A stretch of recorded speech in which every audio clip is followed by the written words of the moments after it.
राधे कृष्ण राधे कृष्ण। सुदामा माली और कुब्जा पर कृपा। धनुर्भंग तथा मथुरा की स्त्रियों पर श्री कृष्ण के मधुर मोहन रूप का प्रभाव।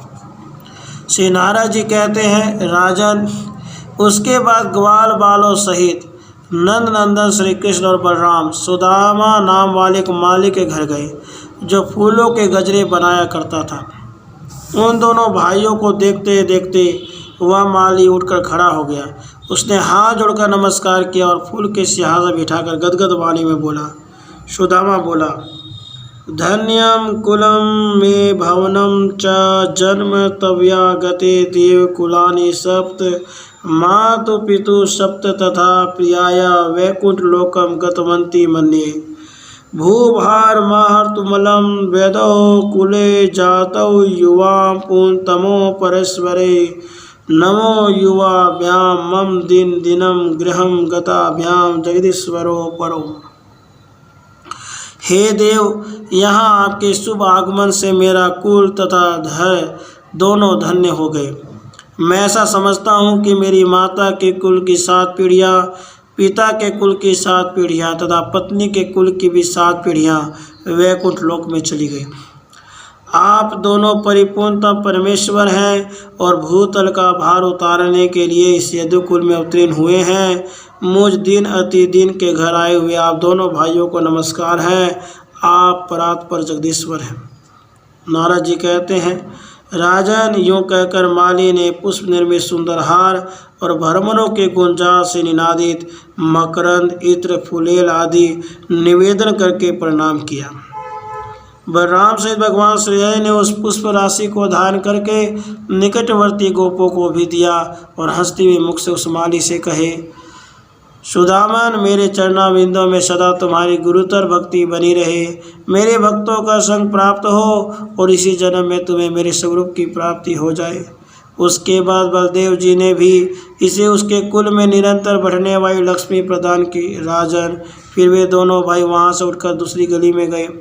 वहाँ मार्ग में कमल नयनी कामिनी जा रही थी। उसके हाथों में चंदन का अनुलेप पात्र था।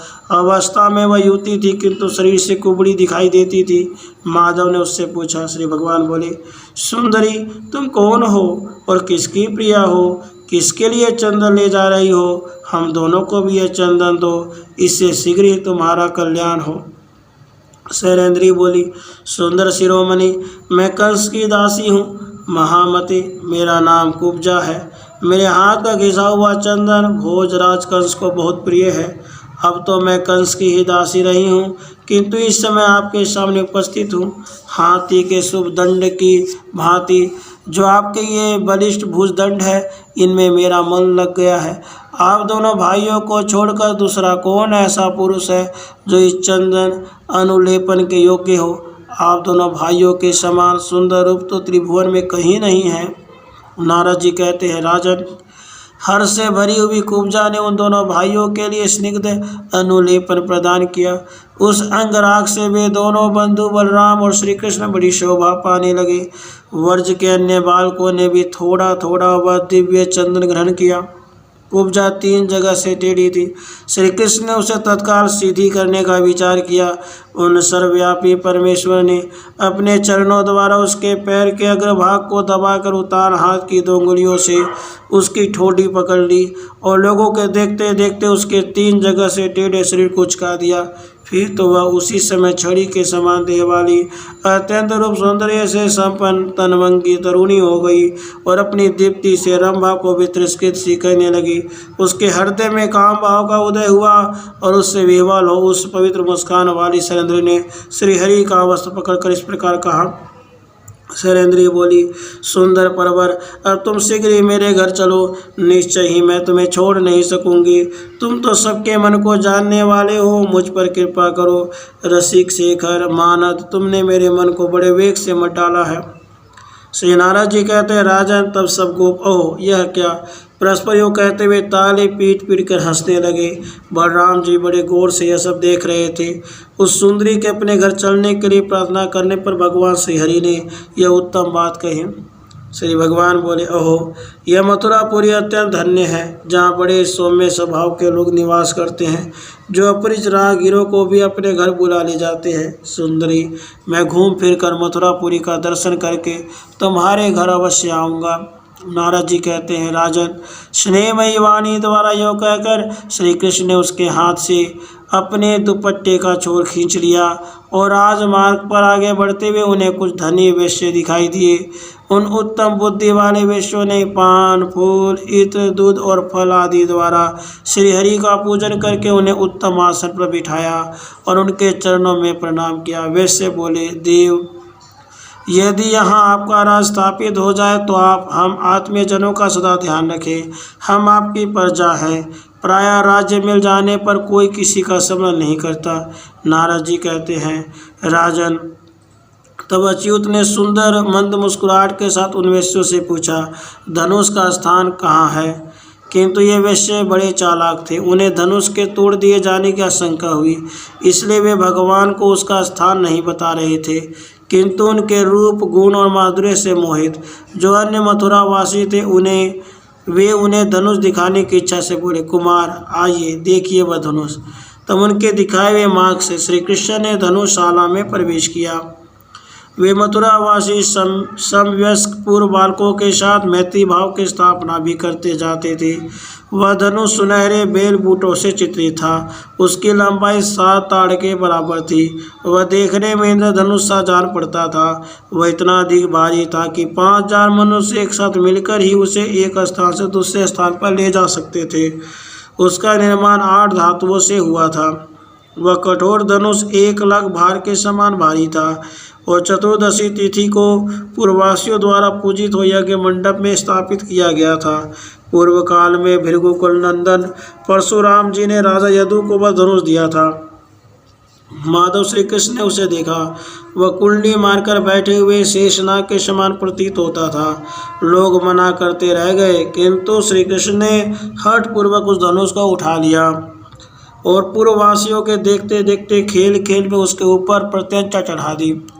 राजन, फिर श्रीहरि ने अपने भुजदंडों से उस धनुष को कान तक खींचा और जैसे हाथी ईख के डंडे को तोड़ डालता है, उसी प्रकार उसको बीच से खंडित कर दिया।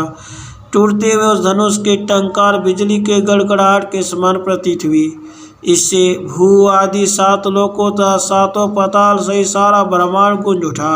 दिग्गज विचलित हो गए, तारे टूटने लगे, भूखंड मंडल कांप उठा। पृथ्वी पर रहने वाले लोगों के कान तत्काल बहरे से हो गए। वह शब्द 2 घड़ी तक कंस के हृदय को विदीर्ण करता रहा। उस धनुष की रक्षा करने वाले आततायी असुर अत्यंत कुपित होकर उठे और श्री कृष्ण को पकड़ लेने की इच्छा से परस्पर कहने लगे, बांध लो इसे।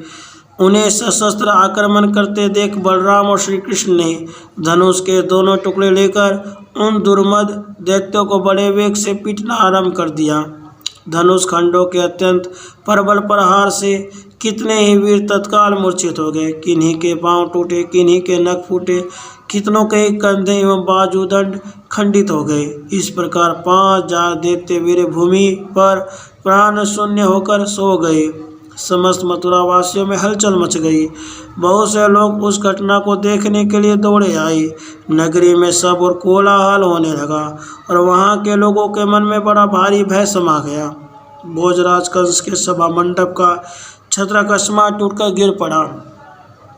नरेश्वर, ग्वाल बालों तथा बलराम जी के साथ श्री कृष्ण संध्या के समय धनुषशाला से नंदराज के निकट आ गए। मानो वे अत्यंत डर गए हो।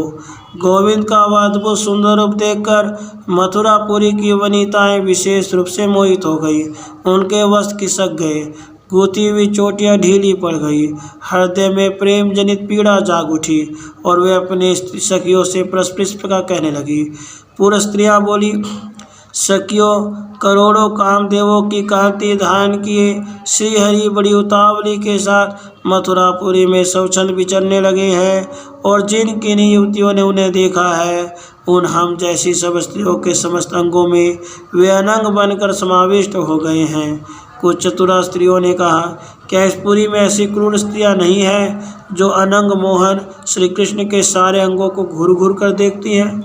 हम सब उन परमानंद में सर्वांग सुंदर श्री कृष्ण को भर आँख नहीं निहारती।